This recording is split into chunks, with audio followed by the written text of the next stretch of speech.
Good evening.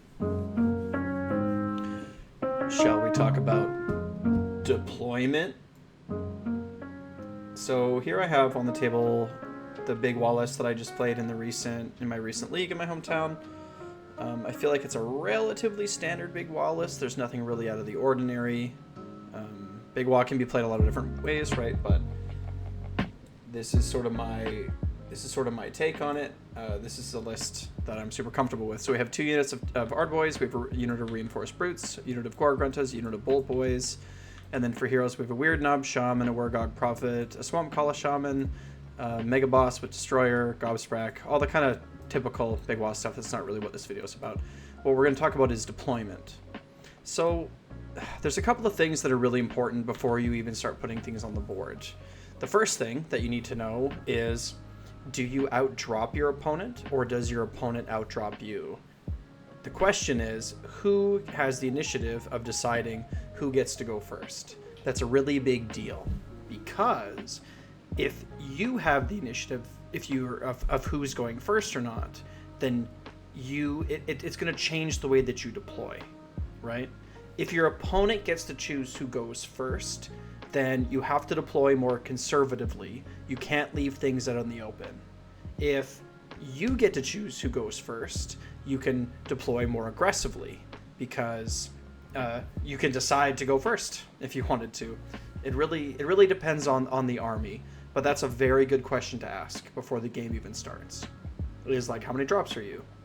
Another really important thing to consider before you put anything on the table is, does your opponent have wizards? How many wizards do they have? Which models are their wizards? And so you can start to mentally prepare for 30 inches, because you can deploy all your casts, all of your wizards outside of 30 inches of their deployment zone. And then it's actually a pretty easy way to make sure that you get to cast your spells at the very beginning of the game. Alternatively, if you start putting your unbinders, like let's say if you take your Gobsprak and you put Gobsprak right on the line at 30 inches, or right on the deployment line in the center of the map, you're going to change the math for your opponent about where they can put their casters, right? Because the 30-inch bubble is quite a large bubble. So those are a couple of really important things that you have to consider. So here we have towers in the tundra. There's only 3 kinds of battle maps really for deployment. One is where your territory is your half of the board. So you have to be, you're 9 inches away. Your deployment line is 9 inches away. And the other one is where your territory is only, let's see if I can maybe we can just shuffle till we get one. Is where your territory is 25% of the board.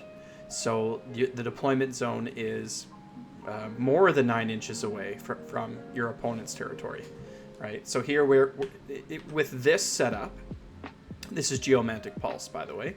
With this setup, we are 11 inches from the board edge, and we are 22 inches from our opponent's territory. With, let's see, with a split map with territory, you're a little bit closer, right? Because here you can see the deployment line, so there's only 18 inches between us. It's 9 plus 9, right? So it's either 18 or it's 22 inches.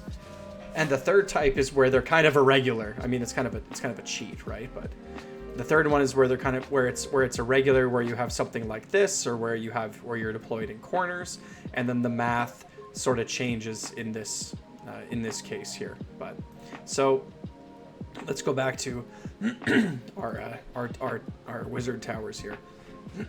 Okay, so in a big wall list like this video, and I think for big wall players in general, I think that we really want to go for warlord battalions, and we want to go for Andorian acolyte battalion.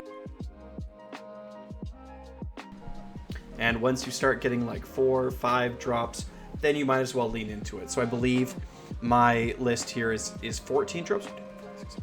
Yeah, something like that. It's a lot of drops. So normally when I'm playing with against opponents, I'm under the impression that I'm gonna have to go first, right? That I'm gonna have to go first, or at least that's a real possibility, and that my opponent will always have that double turn over me, right? That double turn threat is going to sit over me for the beginning of the game.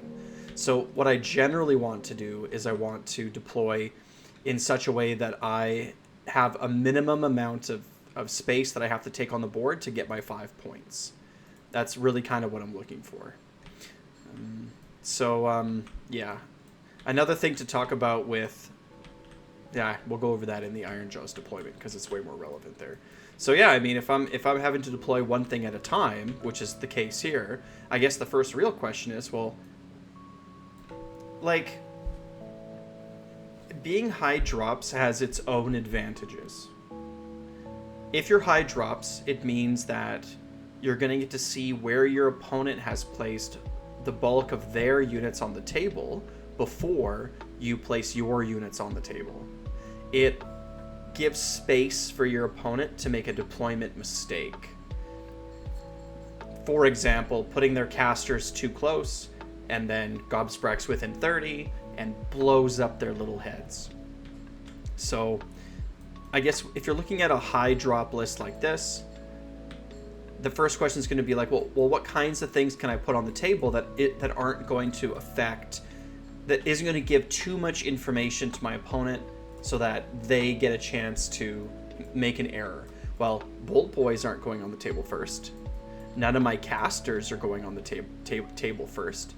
Gobsprak isn't going on the table first, right? And even things like a Mega Boss and a War Chanter, they're going to be in that mid-range, right? Because they're heroes, like, they matter, but like, I could easily sort my army into two kind of groups, right? It's like those that I can kind of put on the table first, and those that I definitely do not want to put on the table first. So if I'm looking at, like, normally when I'm deploying, I normally start with a unit of Ardboys. So if I'm going to deploy them on a map like this, I'm always thinking about, like, okay, where are the objectives? And how am I going to be able to castle up to absorb a double turn? So let's look at this. Let's look at this deployment zone. At this deployment zone here. So if I'm looking at a map like this and the terrain like this, oh, another really good thing to ask your opponent is, do they have any movement shenanigans? Do they have any teleports? Because that's going to change how you're, like, zoning out the back of your territory here. So if we're looking at Geomantic Pulse, we know that I can't remember exactly how it goes, but I know that the player that goes second gets to pick, like, which of the, like, where the pulse starts and how it moves. So if we're deploying at the very beginning of the game and we're not going to get to pick who goes first or second, then I have to kind of be prepared to go in both directions. So my first thought here is to be like, okay, I'm going to stick, like, one unit of Ardboys over here, let my opponent deploy, and then I'm going to take my second unit of Ardboys and I'm going to stick them somewhere over here.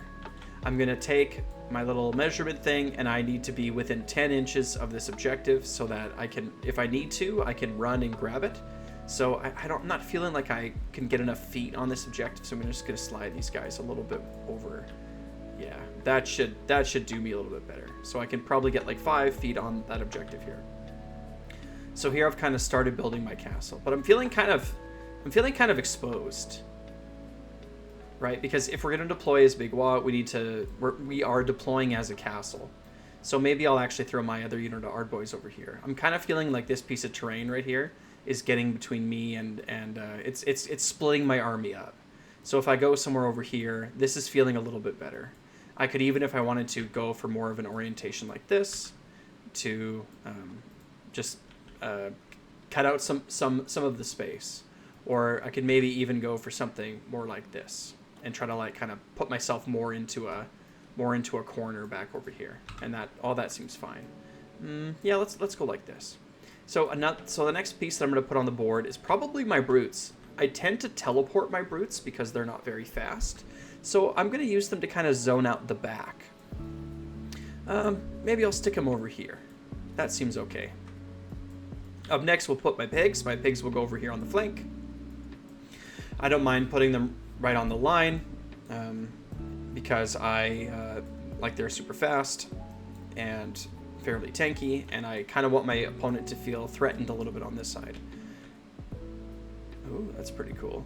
Another really important thing to consider when you are deploying first, or when you when you do not have the initiative and your opponent gets to choose who goes first, is to think about, like, what does my opponent have in their army that is going to be able to get me if they decide to go first?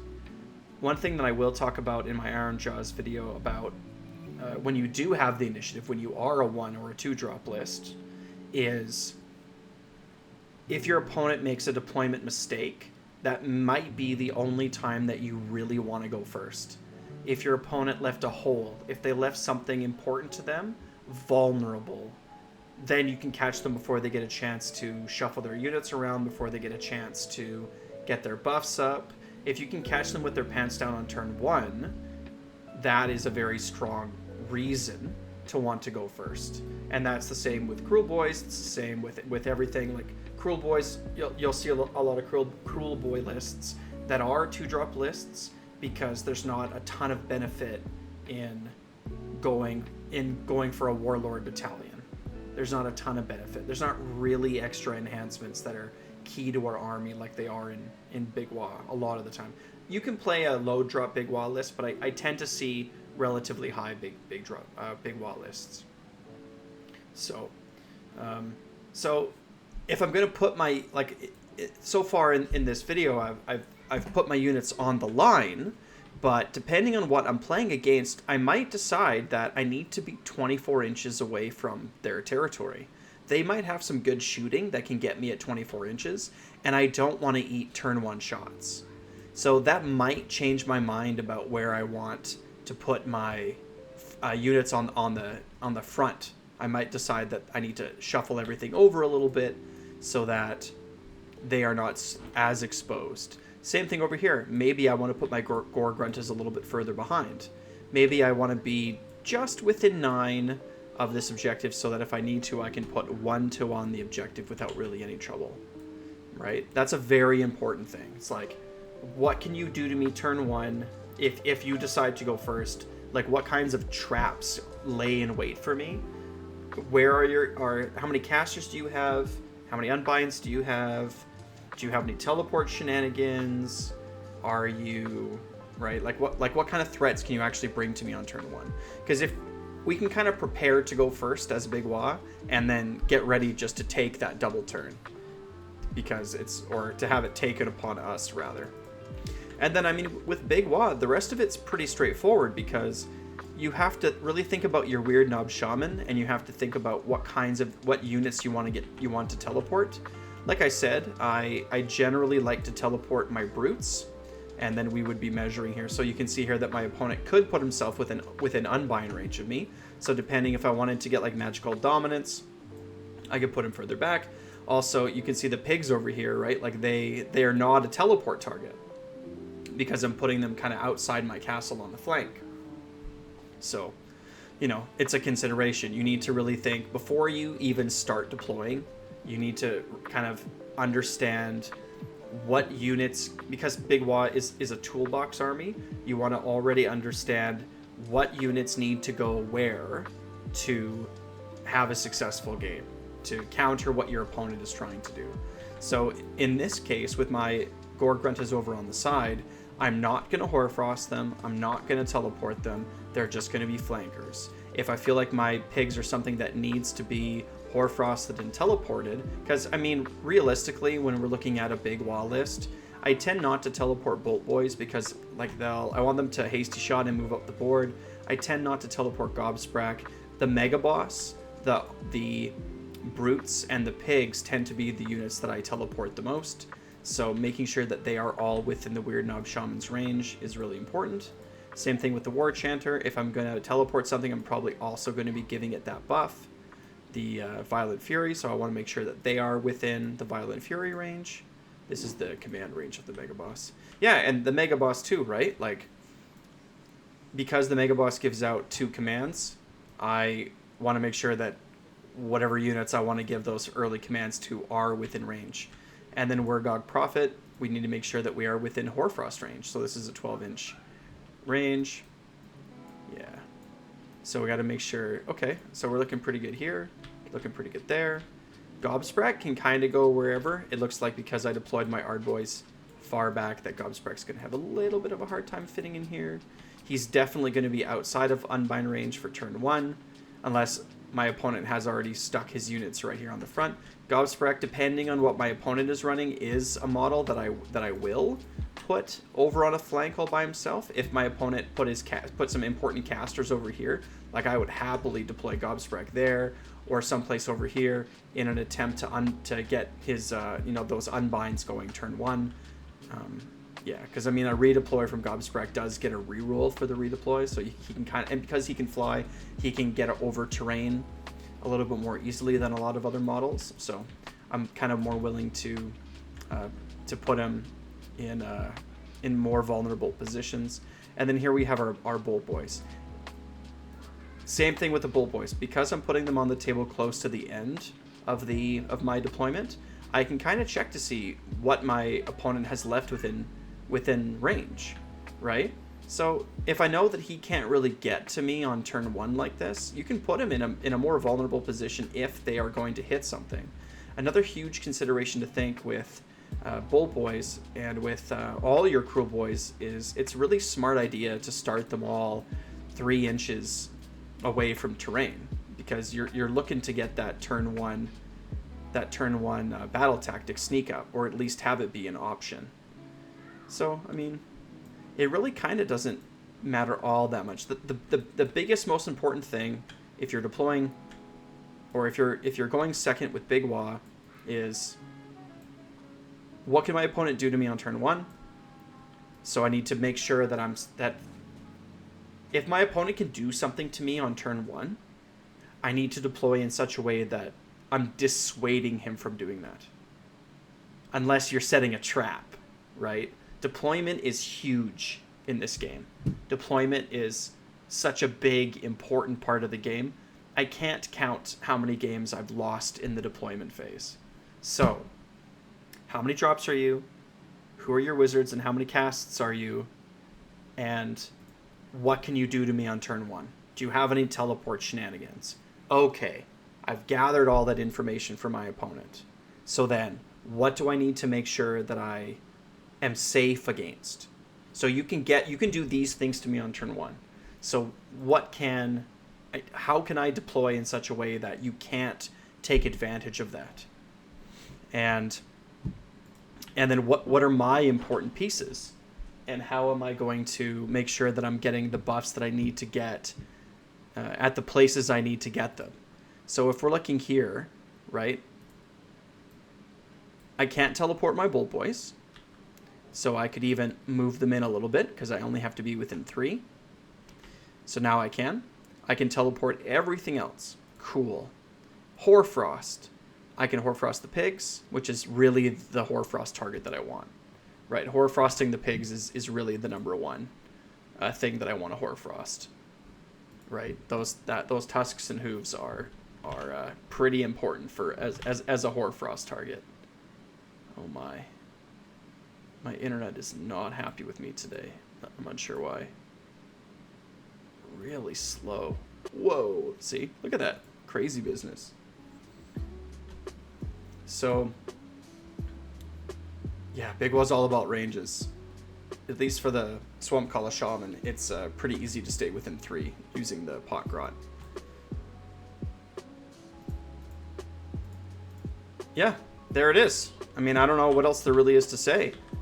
You're going to deploy as a castle. You need to make sure that your ranges are all on point. You need to sort of understand. And then as you sort of move over the course of the game, right? Like if my opponent does make me go first, right, it's going to be okay. So I'm going to move up my units. I'm going to take this objective. I'm going to, whatever I need to do to minimally unpack my castle so that I get my 5-point turn while I'm still staying pretty castle-y, right? So it's like, okay, 1, 2, maybe my pigs are going in for an assault over here. I'm going to teleport them and send them in over here. Let's say that's sure. My brutes are going to move up here. And so it's like control 1, control 2, control more, battle tactic. I'm going to run up my Bolt Boys and my Shaman so that they can unleash hell in the back here. Maybe I won't. Maybe I will take magical dominance and set myself up for super sneaky for round 2. let's say Gobsprax within 3 there. And then I'm going to move my casters up to the middle, and then just make sure that whatever I want to teleport next is within teleport range. And whatever I want to Hoarfrost next is within Hoarfrost range. And whatever I want to Violent Fury next is within Violent Fury range. It's really all about these ranges from these heroes that I have, right? And so here I am right here, right? Like I'm still very well protected. I'm still very well... I'm within all my important ranges, because my brutes are probably the next ones that are going to want to be teleported up the map. I'm set up for my next turn of battle tactics. Like I'm ready to go. I'm still very castled up. Maybe my Mega Boss is going to sit back here to because my Mega Boss, if they get him in the combat phase, it's like, you know, it's fine because he gets to fight on death, right? So here I am right here, ready to rock and roll for round 2, ready to absorb that double turn. It's like you guys want to come at me in the middle of the map and you want to, you know, take these objectives from me and you want to come in. It's like that's fantastic. I'm going to unleash hell on you. I'm going to really get you. And there's not much that I need to make sure that I'm still within 3 of this piece of terrain here. And I am ready to rock and roll. So yeah, and I mean,